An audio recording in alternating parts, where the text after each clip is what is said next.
السلام علیکم دوستو، آج ہم آپ کو لے چلتے ہیں دنیا کی سب سے پرانی اور شاندار تہذیب کے سفر پر۔ یہ وہ سرزمین ہے جہاں اہرام کھڑے ہیں، جہاں دریائے نیل بہتا ہے اور جہاں ہزاروں سال پرانی کہانیاں آج بھی زندہ ہیں۔ جی ہاں، ہم بات کر رہے ہیں مصر کی تاریخ کی۔ تو آئیے شروع کرتے ہیں۔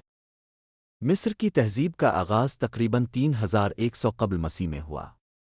اس وقت کے مشہور بادشاہ نارمر نے بالائی اور زیریں مصر کو ایک سلطنت میں متحد کیا۔ دریائے نیل کو مصر کی زندگی کہا جاتا تھا۔ یہ دریا سال میں ایک بار طغیانی لاتا جس سے زمین زرخیز ہو جاتی اور اسی سے کھیتی باڑی فروغ پاتی۔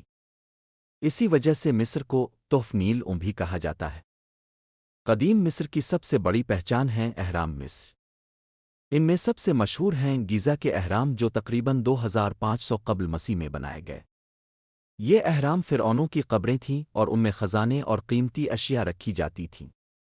حیرت انگیز بات یہ ہے کہ ان اہرام کی تعمیر آج بھی دنیا کے لیے ممنوع ہے۔ فرعونوں کو خدائی مقام دیا جاتا تھا۔ مشہور فرعونوں میں توت عنخ آمون، رامسس دوم اور کلوپترا کے نام آج بھی زندہ ہے۔ اسی زمانے میں مصر کے لوگ لکھائی کے ایک منفرد طریقے کو استعمال کرتے تھے جسے آوروگلفس کہا جاتا ہے۔ یہ تصویری الفاظ تھے جو دیواروں اور پپارس پر لکھے جاتے تھے۔ اہرام مندروں اور مجسموں کے ساتھ ساتھ مصر نے سائنس، ریاضی اور طب میں بھی ترقی کی۔ ان کے کیلنڈر اور طب کے طریقے بعد کی تہذیبوں کے لیے بنیاد بنے۔ 525 قبل مسیح میں مصر پر فارس نے قبضہ کر لیا، لیکن 332 قبل مسیح میں سکندر اعظم نے مصر کو فتح کیا اور اسکندریہ شہر کی بنیاد رکھی۔ یہ شہر علم اور تجارت کا عالمی مرکز بن گیا۔ یہاں ایک عظیم لائبریری بھی قائم کی گئی جسے دنیا کی سب سے بڑی لائبریری کہا جاتا ہے۔ بعد میں مصر رومی سلطنت کا حصہ بن گیا۔ رومی دور میں کلوپترا ہفتم کا نام سب سے زیادہ مشہور ہے۔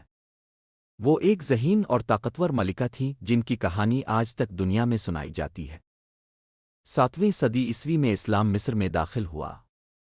عرب فوجوں نے یہاں قدم رکھا اور مصر آہستہ آہستہ ایک اسلامی ریاست میں ڈھل گیا۔ قاہرہ کو دارالحکومت بنایا گیا اور یہ شہر اسلامی فن تعمیر، مساجد اور مدارس کا مرکز بن گیا۔ ایوبی دور میں مشہور حکمران صلاح الدین ایوبی نے صلیبی جنگوں کے خلاف زبردست کردار ادا کیا۔ بعد میں مملوک حکمرانوں نے بھی مصر کو ایک مضبوط اسلامی سلطنت بنایا۔